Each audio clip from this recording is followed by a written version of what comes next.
We are so happy to be here at this moment of bringing an unity among our entire medical students, junior doctors, and Indian Medical Association.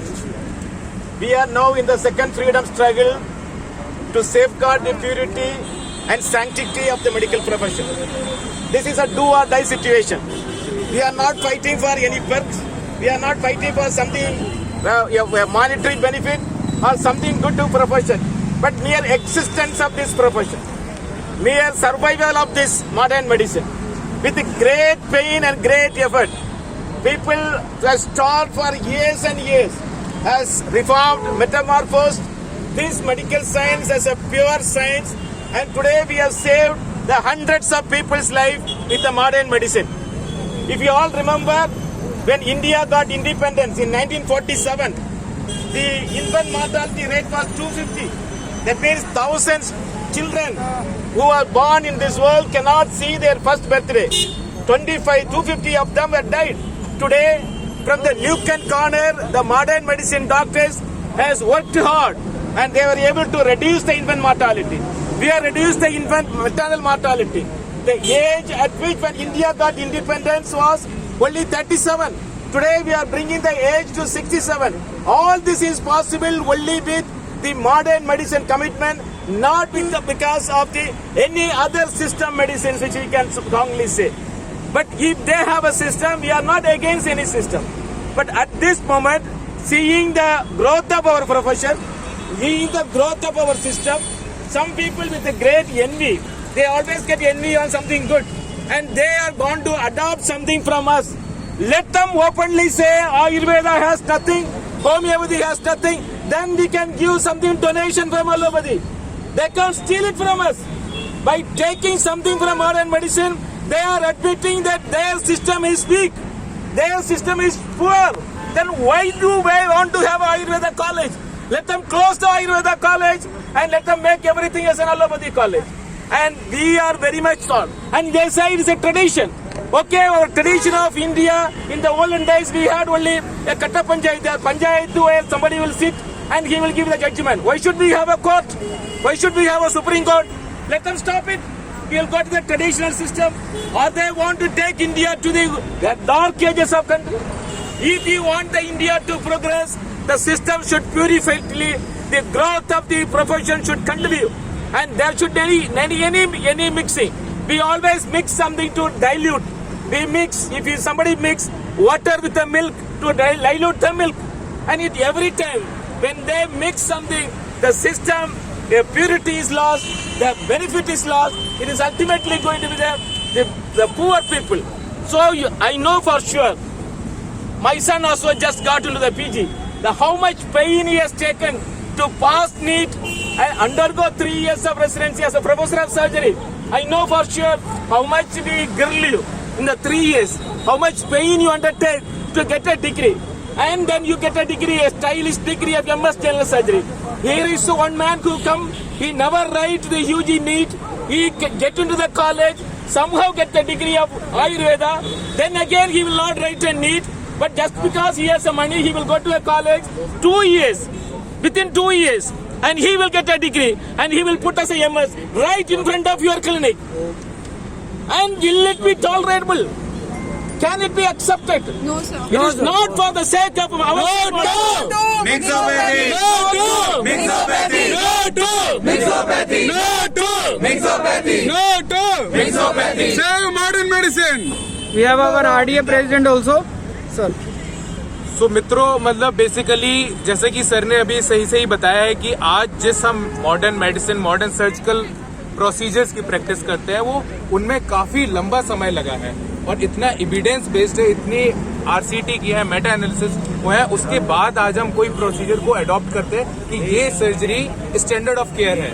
आज हम ये नहीं बोल रहे हैं कि आयुष की एक अपनी आइडेंटिटी है, मॉडर्न मेडिसिन की एक अपनी आइडेंटिटी है। आयुष पहले जिस प्रकार से अभी हम जो मॉडर्न सर्जिकल प्रैक्टिस कर रहे हैं, वो एवोल्यूशन के बाद हम इस स्टेज पे पहुंचे हैं। तो आज हम वापस उस जगह क्यों जाना चाह रहे हैं? और इससे हमारा किसी का लॉस नहीं है, आम आदमी का नुकसान है, उनकी जो जान है वो खतरे में है। तो हमें उस चीज के लिए हम लड़ रहे हैं। हमारे लिए क्या है, वो सर्जरी सीख रहे हैं, उनका अलग टेक्निक्स है, बट आज जो जिस प्लेटफॉर्म पे हम हैं, जो टेक्निक्स आज हम सर्जिकल प्रोसीजर्स में यूज करते हैं, अगर वो यूज करते हैं विदाउट एडुकेट, उनकी ट्रेनिंग नहीं है, जो दवाइयां हम यूज करते हैं उनके बारे में उन्होंने पढ़ा ही नहीं है। हम लोग 5-5, 6-6 साल पढ़ते हैं, 3 साल फिर पीजी करते हैं, उसके बाद हम लोग आज जो मॉडर्न मेडिसिन है उसको प्रैक्टिस करते हैं। अगर इस प्रकार से क्रॉसपैथी और मिक्सोपैथी होगा तो जो देश की आम जनता है, जो कॉमन पीपल है, वो बहुत ज्यादा अफेक्टेड होंगे, उनकी जान को खतरा है। तो ये देश के सभी लोगों को समझना होगा और इसके अगेंस्ट आज ये सिंबॉलिक प्रोटेस्ट है। आज देश की हर मेडिकल फ्रेटर्निटी आज इस प्लेटफॉर्म पे है और हमें जरूर, अगर सरकार इससे बात नहीं आएगी तो हो सकता है हम सभी लोगों को रोड पे जाना पड़े। तो दोस्तों तैयार हो जाओ, डॉक्टर्स यूनिटी, सही है sir. entire medical fraternity, all the association of this country, all the association of the allopathic medicines or the students association will all have to come on the same platform to fight against this. I request all my junior doctors in AIMS, this is only a beginning, but 11th is the D-Day, and we are going to call for a withdrawal service of the OP services. Let the government know what is the power of the medical fraternity. And I appeal to you, and in this struggle of survival, let all of us boycott the OP service. And we are not against the public, but to symbolize or to embark on our demand, this GO should be withdrawn immediately. Let 11, I am sure that all of you will cooperate and we will win in this freedom. We are one.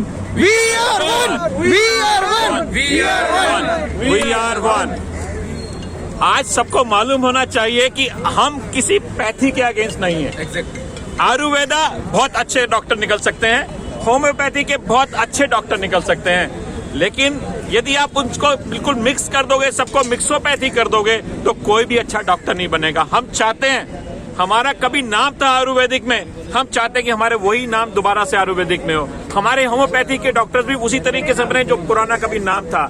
लेकिन ये जो सरकार ने, CCIM ने ये जो अपना एक मेमोरेंडम दिया जिसमें ये कहा कि हम उनको 58 डिफरेंट काइंड ऑफ सर्जरीज भी करने देंगे जो कि उन्होंने कभी पढ़ी नहीं, जो part modern system of medicine का है। तो प्लीज हमारी सबसे गवर्नमेंट से, CCIM से, उन सबसे रिक्वेस्ट है कि वो जो मॉडर्न सिस्टम का पार्ट है वो मॉडर्न सिस्टम में रहने दें, जो होम्योपैथिक का पार्ट है उसको होम्योपैथिक में रहने दें, जो आयुर्वेदिक का पार्ट है उसको आयुर्वेदिक में रहने दें। तभी जो हमारा देश का डॉक्टर है वो अच्छा डॉक्टर बनेगा, चाहे किसी भी फील्ड का हो। आप सोचिए कि उनको कहा गया यहाँ जो एक MS सर्जरी करता है मॉडर्न सिस्टम ऑफ मेडिसिन में, सिर्फ वो आर्म सर्जरी, पेट की सर्जरी कर सकता है। आंखों का डॉक्टर सिर्फ आंख की सर्जरी कर सकता है, ENT का डॉक्टर सिर्फ ENT की सर्जरी कर सकता है। लेकिन शायद मैं करूंगा कि उनमें अपने आप के उस सिस्टम में कमी है जिनको वो समझ में नहीं आया कि उनका एक डॉक्टर सभी की सभी सर्जरी कर लेगा जिसके बारे में उनको कोई ज्ञान नहीं है, और दूसरा वो मेडिसिन कौन सी देगा, वो एनेस्थीसिया कौन सा देगा। आज तक इस बात पे कोई एक्सपेरिमेंट नहीं हुआ कि आयुर्वेदिक और होम्योपैथिक को मिला के क्या उसका मिक्सचर क्या निकलेगा। तो हमें इस चीज को अपोज करना है। मैं अपने आयुर्वेदिक डॉक्टर भाइयों को भी कहूंगा वो भी हमारे साथ आए। हम चाहते हैं आयुर्वेदिक ऊपर नंबर 1 पे आए, लेकिन इस तरह से नहीं कि वो मिक्सचर करके आए, क्योंकि वो अपने आप को, उनको डॉक्टर कहने में, अपने आप को सर्जन कहने में मुझे लगता है कि उनको शर्म आनी चाहिए और उनको शर्म होगी भी। इसलिए डॉक्टर्स यूनिटी जिंदाबाद, डॉक्टर्स यूनिटी जिंदाबाद।